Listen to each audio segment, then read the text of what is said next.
we did for you. If you did for us, we did for you. That's what they're talking about this year. So it is important that we make use of all this information, make use of all these helplines and links to save and protect our cyberspace. Protect your own earnings. Protect your own valuables. It is very, very key. So, gentlemen of the press, we're going to take questions there. Then we're going to parade some of the suspects we have here today. Francis from Plateau State. Two of them here. On Tuesday, 4 June 2024, at about 12:49 p.m., the center received a petition from one Malam stating that he was contacted on his WhatsApp by one of his old-time friends and business associate requesting him to send some amount of money. This is a common thing for those who have experienced this before. He then went ahead to do so without calling for confirmation.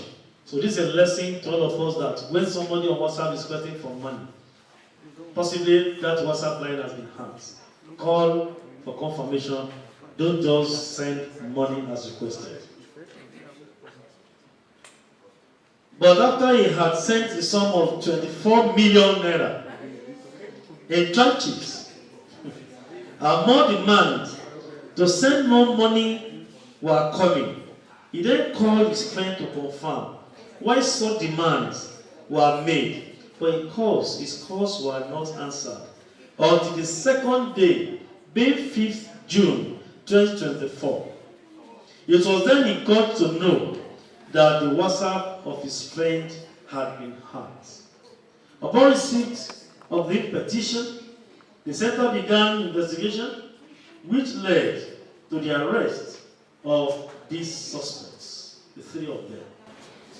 The suspects, upon their arrest, have confessed to their roles in perpetrating the crime, and efforts are ongoing to recover the money fraudulently obtained.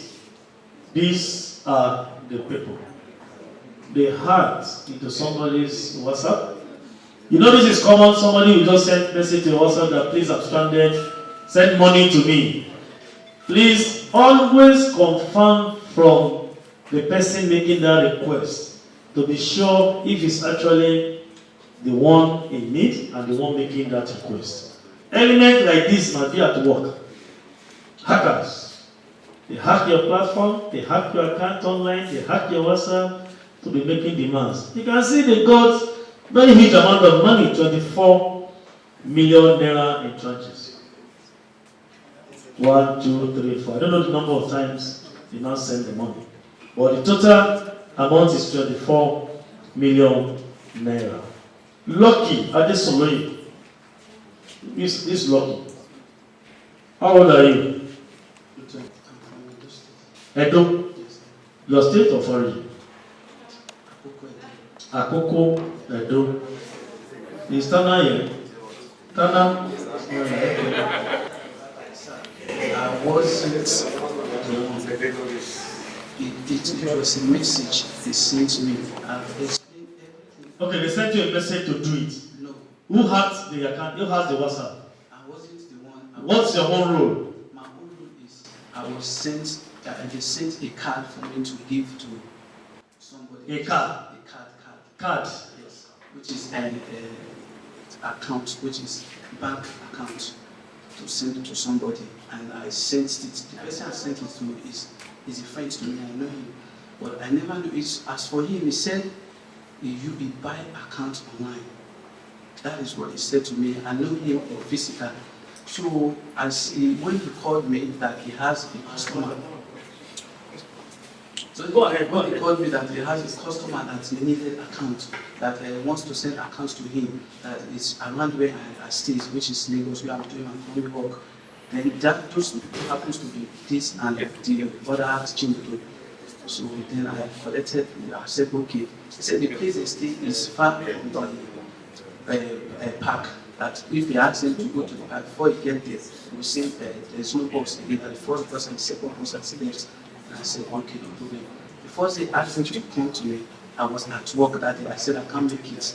Then decided to go to state the next day. Then they sent them to me the next day, and I collected their tickets to the park and sent them to him. So when I sent them to him, that is, he said, according to him, if he bought card account online, he used to sell them to people. Those people were called Atamé. You are involved in the business. Okay, forget about the story you are telling us. We are not investigators, we are media men. I've been a doctor auditor. We are media men. Your friend, this Woody, for how long? How long have I been? I've been in this business of buying account, sharing, getting your share. So I don't know about buying account and this thing because. What do you know about? What brought you here? What do you know about now? Okay, I did not even know that they have account, they have WhatsApp or anything. What brought you to this one? Is this your father's house? No, sir. This is a police formation. So why were you arrested? Tell us. Why are you here? Let's know now. They tracked me. Then they say that when they bring me come here, they say I have WhatsApp, but I don't even know how to have WhatsApp or anything. Okay, that's all right. I want back. T, are you married? Yes, sir. How many wives? One, How many children do you have? 5. La? 5. Where are you from? Which town? Which state? I'm from Delta. Delta State. Yes, sir. Where in Delta? Urobo. Urobo. Your town? Afro. Efru in Delta. Are you a graduate? No, What do you study in school? I'm not a graduate. You are not a graduate at all. Just email compromise, computer-related fraud, and money laundering. The syndicate, led by one the Prince Samuel Mill, specializes in compromising business emails to defraud companies and divert funds to personal use, targeting prominent companies globally to perpetrate their crimes. During interrogation, the suspect confessed to customers' email addresses and passwords, compromising business conversations, and diverting funds to their syndicates. Thousands of compromised email credentials and login details were recovered from his Skype account. The suspect further disclosed that the syndicate operates internationally with members located across the globe. Communication and transactions among the members are conducted exclusively through Skype, making their operations highly elusive. Efforts are currently in top gear to track and apprehend the head of the syndicate and other members.